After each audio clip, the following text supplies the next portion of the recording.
All right, welcome back to another one of our film reviews. Today we are talking Dallas Cowboys second-year defensive end Marshawn Kneeland. Kneeland had a solid start to his rookie season before injuries headed things off in a bad direction, but there's a lot to really like about this kid, and we've got a great set of cut-ups today to highlight exactly the potential he has for the Cowboys going forward. If you like the cut-ups and want access to more footage, more film reviews, more deep dives, become a member of my Patreon account, All 22 with Nick Rudman.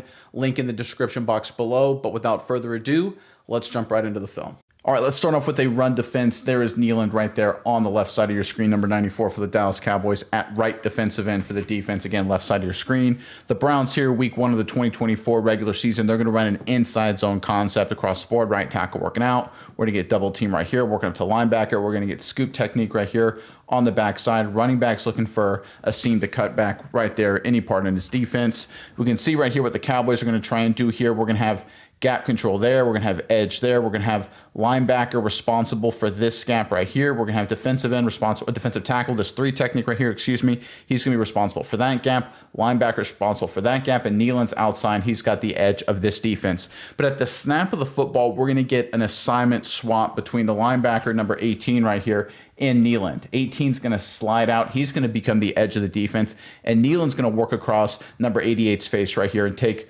this gap right here for the Cowboys defense. So what does this mean from Marshawn Kneeland? He's going to work across the face. He cannot get walled off outside, because if 18 is bouncing outside and Neeland doesn't get inside, they'll become a massive seal for the defense. They can wash all this down, and the running back can then cut back for a huge play. Neeland's got to work really hard to beat number 88. He does a really good job here constricting the gap, doing a solid job in the run defense game. Let's check it out. All right, there's a snap. You can see right there, Micah Parsons has the edge, right tackle working out. We can see the double team right there. We can see on the back side what they're trying to do to that three technique, trying to cut him off, work up to the next level. You can see number 66. He's working up for the linebacker. That's who he thinks is going to take this gap. It's actually Neeland. And watch Neeland beat the tight end, number 88, across his face cleanly, gets held, gets tackled right there. That should have been a penalty.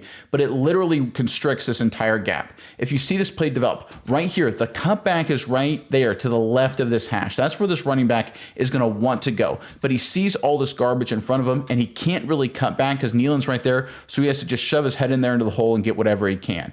This is what good defense is right here in terms of stopping the run as an edge defender. You're not always going to get the tackle or the tackle for loss, a stop, anything like that, but doing a good job in your gap and constricting the hole, eliminating cutback opportunities is a really high-level play, and this is a great example for it from Marshawn Kneeland.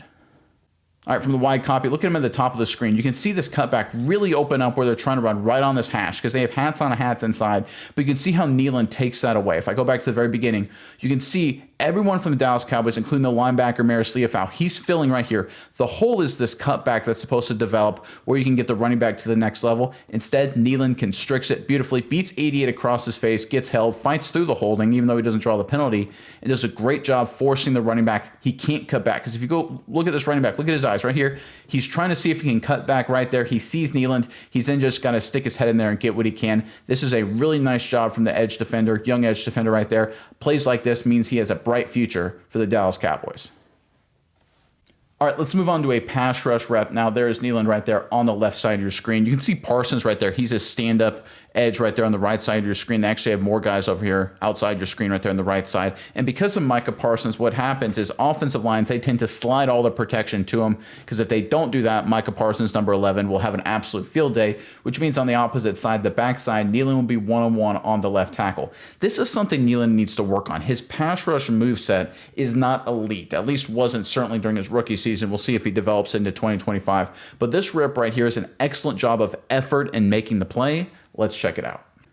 All right, there's a snap. You can see the Browns offensive line sliding all the way to the right, sliding to Micah Parsons. They want to make sure they have him completely blocked up, and they do a pretty good job on him, even though he takes what? You have 3-on-2 right there, so there's a really good job for Neeland there on the backside, the left side of the offense, right side of the defense. As you can see right here, not great. He loses the rep, doesn't get any pocket push, doesn't win. This is my problem with Marshawn Kneeland overall. His pass rush move set, and we'll cover it later, isn't elite, isn't outstanding. Definitely has to work on that. But he does a really nice job fighting through it all, fighting through the trash, hawking the quarterback down, and making the tackle. And that's one thing about Neeland we saw before his injury and even after his injury. He is a high-effort, high-motor guy. I don't think his ceiling is incredibly high, at least not until we see more pass rush moves. But we saw in the first play, he's a good run defender, and his effort, his focus, his ability and competitive nature just to make the play, get to the quarterback, do something to help his defense is really solid. And if you look at the Cowboys defensively, they have the superstars. They've got Parsons, Oso Digizua. They added a lot of young guys, of course, this offseason, mainly their second-round pick out of Boston College, who I'm sure we'll cover a lot over the coming weeks and months. So they have the elite pass rushers that can win one-on-one opportunities. And while it would be nice if Neeland could become that, the fact that he's a high motor, high intensity guy will also play a huge part in this Dallas defense. All right, this next play is another good example of what we talk about with Neeland's effort and motor. There he is right there on the inside. He's lined up with what's a two-eye technique. Now, this is a passing situation, obviously, because you have the Cowboys have defensive ends all over the field. You got former Cowboy DeMarcus Lawrence off the left side of your screen. You got Micah Parsons. He's inside the tackle right there, lined up at what I would almost call a four-eye technique. You can see the Cowboys are trying to load up with pass rushers in this play because it's a third and long situation. Neeland right here, again, doesn't win the rep. He fights through some trash. He tries to work around, but he does a great job just staying with it. High motor play, ends up delivering a hit on the quarterback to help make sure the pass is incomplete, forcing a stop. Let's check it out. All right, there's a snap. You can see Neeland right there, runs into the guard, gets picked up by the center, gets kind of caught in the trash, right? Isn't going anywhere, doesn't win the rep at all, gets even manhandled a little bit. So this is not winning football from Marshawn Kneeland. Of course, he's a young player. I don't want to bury the kid, but just early on, his just pass rush moveset isn't where you'd like it to be if he's going to be elite pass rushing specialist. But he fights through the trash. He just keeps working. Again, high motor, keeps working, drives, gets a hit on the quarterback, helps force an incomplete pass. You know what, guys? Sometimes that's what you need, right? You've got a lot of guys on this Cowboys defense. Overshown 13 when he's healthy. He's going to be like this. Of course, we talk about Parsons, like we talked about a lot. They've got a lot of guys that can win one-on-one, a lot of playmakers that can fly around. Those Oso Digizua hustling right there as well. But having a guy that's just fundamentally sound, maintain your gap, do your job, and then run to the football and, good, clean play on the quarterback where the opportunities are there, get the quarterback on the ground like we saw in the previous play. That may be all the Cowboys need in terms of out of Neeland going forward, right? Again, if he can grow and develop in terms of a more pass rush skill set and winning more of these reps, that's awesome. We'll certainly take it. But when you look at what he can bring, high motor, high energy, high intensity, that could be a huge part of the Cowboys defense going forward. Now from the wide copy, you get a good look at it right there. Watch him. He doesn't really get any good pass rush, gets kind of buried in there a little bit, but he fights through the trash, ends up getting a good, clean hit on the quarterback, right? Again, is it a winning rep? Would PFF grade this as a win for Marshawn Kneeland? No, of course not. He gets blocked up, no pressure on the quarterback, nowhere near the quarterback, but he fights through it all. He keeps working, high effort, hustle kind of guy. And this can be a big difference between winning and losing games sometimes. And we saw this at different times with the Cowboys in the second half of the 2024 season. Guys like Neeland, and I remember he recovered a fumble against the Panthers. Running to the football with good intentions, running the football, doing your job, all that kind of things, it creates winning plays for your defense. It leads to turnovers, fumbles you recover, fumbles you force, tip balls become interceptions, all that kind of stuff, right? Quarterback breaks contain, making sure he doesn't have a chance to throw the ball deep down the field because you got pressure in his face.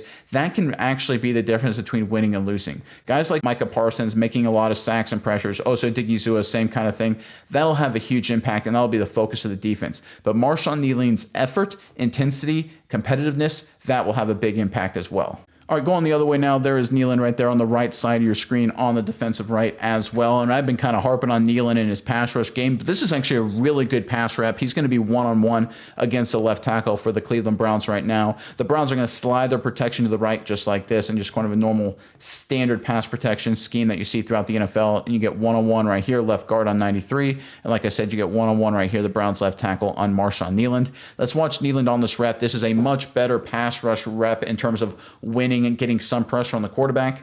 Let's check it out. All right, there's a snap. Neeland works upfield, knocks away the hands. Nice. Works through. Decent little rip up there. Forces the quarterback to step, avoid the pocket, avoid the trash. They end up getting a decent little hit on Watson, but he's able to escape and turn it into something there. But let's go back to Neeland here. This is a good rep. This is actually a really solid pass rush job here by Marshawn Kneeland all the way back to the beginning. It's a quick snap. He's kind of a little off guard, but he works through there, engages, knocks the hands away, and then transitions. You see how he's going to take his left arm, his inside arm, and rip through and dip and get his shoulder and knee low, his pad level down? That's fundamentally sound football, folks, and that's what you see from Marshawn Kneeland across the board. He is a fundamentally sound guy. He's got great tool sets. He's very coachable in terms of doing the right technique. In terms of just making the play and winning the rep, this is something he needs to work on in terms of having more skill sets. I've covered that enough. I don't have to talk about that anymore. But I tell you what, in terms of doing your job, he's really good at it, and I love the technique. Look at that dip. Look at that pad level. Look how low he gets to the ground. That's textbook stuff. That's stuff they talk young defensive linemen all the time. There's a lot of really talented guys that have really great pass rush moves that don't get to this level technically. The fact that Neland can do this and did this early in his career makes me think he has a bright future and can develop as a pass rusher. All right, for the wide copy, you get a good look at it there. Watch how low he gets right there. Look at that. That is awesome pad level. Compare where he is compared to where everyone else is for the Cowboys defense. Parsons standing straight up, 93 standing straight up. Who's as Odigizua? No, that's number 96. He's kind of standing straight up there as well. You can see all these guys are playing with high pad level. I'm not trying to pick on any of them. Obviously, Parsons is a great player, but this speaks to Neland technically, how low he gets. He rips through. Again, you'd like him to maybe finish the play. Now, again, he kind of runs into some other guys there. Maybe if he can fight through that in the future and maybe get a hit on the quarterback, that would make it ideal. But technically, this is awesome, folks. This is what you want. Knock away the hands, dip through, get your left inside arm, and rip through the offensive tackle, pressure on the quarterback, force him to escape. Nice work here. And I love the effort. Look at that. He's always hustling, always playing hard. Awesome stuff from 94 here. All right, thank you for watching this film review. The good news is this is just part one of this series. If you want access to the rest of the content, the rest of the plays, become a member of my Patreon, all 22 with Nick Rudman. There's a link in the description box below that will take you right there. Once again, Patreon account, my account, all 22 with Nick Rudman. We've got all kinds of special content, deep dives, film reviews for you, the fan. Make sure you check it out, and I hope to see you there.